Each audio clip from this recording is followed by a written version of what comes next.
Hi, this is Heather. I'm Haley. And we're the Dunnit Sisters, a Kansas City true crime podcast. This episode is on the unsolved murder of Travis Turner. In just a minute, you're going to hear from Amanda, who was the mother of two of Travis's daughters. And she's going to tell you about the relationship Travis had with his three daughters and the relationship he had with his family. She's also going to tell you about his brutal murder. Travis was shot in the back 8 times. The bullets pierced through his body and they entered the man who was in front of Travis. This shooter shot an unarmed man in the back 8 times. And then to top it off, there were witnesses to this murder. Witnesses who knew Travis. Witnesses who know the shooter's name. And they can end all of this by coming forward and giving the police the information they need to get this case solved. So the family of Travis would really appreciate your help. Thanks for watching. Thanks. Travis was probably, I would say, the love of my life. But we had ups and downs. But he was the father of my 2 kids. And he had another daughter. And his girls were his world. He loved them. And he loved being around family and being with family and dancing and singing. He could talk to anybody on the street. It drove me absolutely crazy because he would talk to anybody and everybody wherever he was. And he was just one of those guys that you could really be friends with. And even after we were done and broke up and all that, we were still friends. I live in a small town now in Kansas, and he came out here the weekend before he died. He walked around the town with the girls like real late at night. They went up to the basketball park. He would tell them ghost stories walking back, and it'd freak them all out because it's just this real dark, quiet town. And he came back, and he was just so excited to tell me about that and how he got to spend that time with his girls. He was out here. We brought his other daughter. She came out here, so it was all the girls, and he was that type of dad. He just loved spending time, and he was a girl dad. He didn't care. He let them play with his hair, mess with his hair, do whatever. He was a girl dad. The morning of the 26th, it was 10 a.m., I got a phone call from the police. I was who they knew of his next of kin, so they called me. Travis has been in trouble in the past. He's not 100% by the book. You know, I mean, he's been in prison. He's been in jail. But he served his time and he was out doing better. So I was just like, the way the detective was like kind of talking to me, it was like they were looking for him. And I was like, are you guys looking for him? Because he's not here with me. And and then that's when they told me that Travis was murdered around 2 a.m. He was shot in the back 8 times. The bullets went through him and into the guy that he was talking to in the car.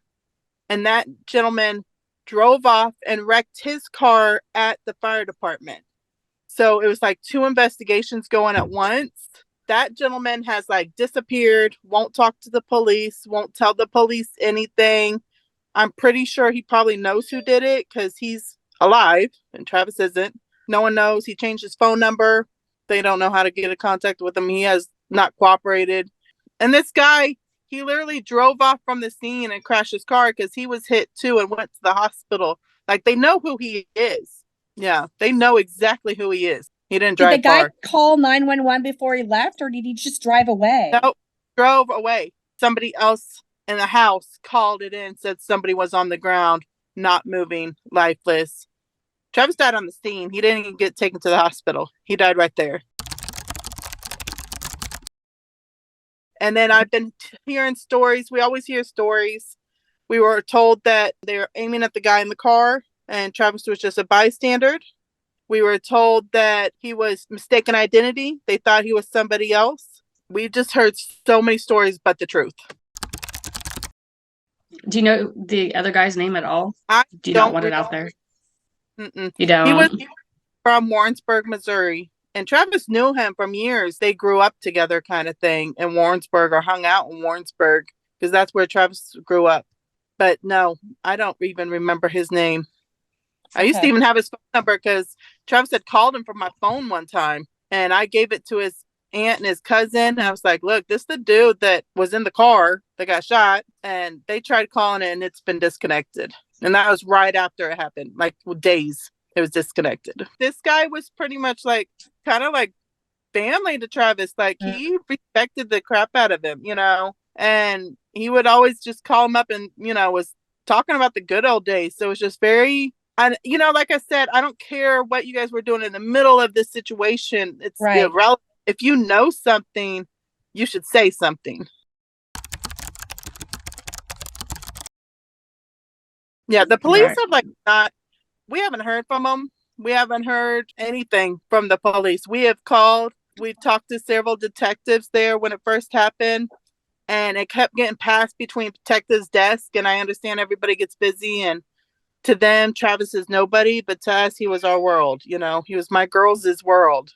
But we have not heard anything from the police or anything. Like even a remote, like, oh yeah, we got somebody questioned, you know, or anything, or we got a name or anything, or that person died or anything. Like we haven't got, it's been 4 years. Either the person's out there, he's in jail, or he's, you know, gone too, because who knows who he might have pissed off. I don't know. Okay. That's what's frustrating, because we just don't know. It's so weird about the whole situation, how nobody would say anything. And the police said that there was a lot of people out there. They said there was a lot of witnesses, but nobody has talked about anything that happened or what kind of car it was. You know, if he was doing something bad, we would still want to know that what happened, and whoever did this still should be behind bars. It doesn't matter what Travis did, you know, he still deserved to be shot 8 times in the back. So I wonder if they even put it out there, like, you know how sometimes they're like, we need this person to like question the one they didn't even. I know what you're talking about. They've never. What is out there is what we've put out there, like the Crime Stoppers thing. I share that almost every year on Travis's, the anniversary of his death, and off and on throughout the year. You know, just hoping somebody be like, yeah, it's been 4 years, and nothing has been done. Nothing has been said.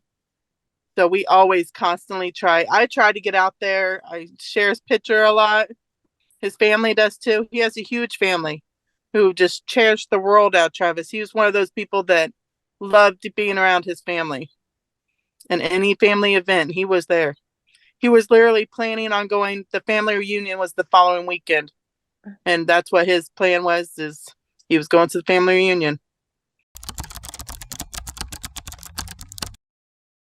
I just want justice for my girls and his other daughter. She's my daughter too. She's like my stepdaughter. And, you know, and it's just my kids, they watch videos. Like we have a video of him dancing with them. You know, you just got to cherish those memories. But it's sad that they won't have that at their wedding, and they won't have that at graduation. And, you know, my kids are still young. I have a 13 and a 15-year-old, and his other daughter is 16 now. So, you know, they were younger when he died, but they took it all very hard.